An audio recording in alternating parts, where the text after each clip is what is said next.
Bismillahirrahmanirrahim. Assalamualaikum warahmatullahi wabarakatuh. Waalaikumsalam warahmatullahi wabarakatuh. Bersyukur kita kepada Allah dengan ucapan Alhamdulillahirabbil alamin. Alhamdulillah. Salam kita kepada Rasulullah dengan ucapan Allahumma shalli ala sayyidina Muhammad. Allahumma Allahumma shalli ala sayyidina Muhammad. Alhamdulillah, anak sekalian, hari ini pelajaran kita adalah tentang bagaimana kita bisa mudah untuk masuk surga Allah Subhanahu wa taala.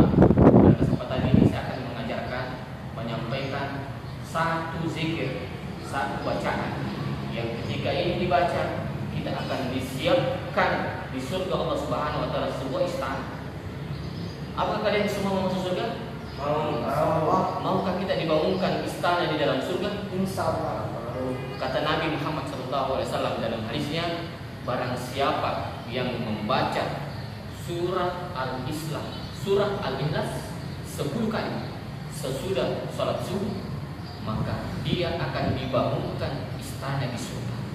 Ini amalan khusus kalau kita mau selamat dunia akhirat, kalau kita mau mendapat surga Allah Subhanahu wa taala.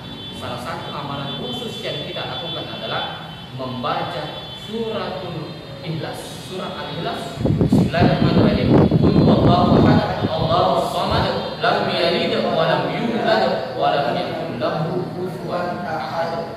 Ini kita amalkan dibaca 10 kali setelah sholat subuh. Dengan berkah ini, insyaallah Allah akan membangunkan kita di dalam surga, istana yang megah, dan kita akan menempati di surga kenikmatan Allah Subhanahu wa taala. Demikian pelajaran kita hari ini. Mari kita menutup dengan bersama-sama membaca Alhamdulillahirabbil alamin. Assalamualaikum warahmatullahi wabarakatuh.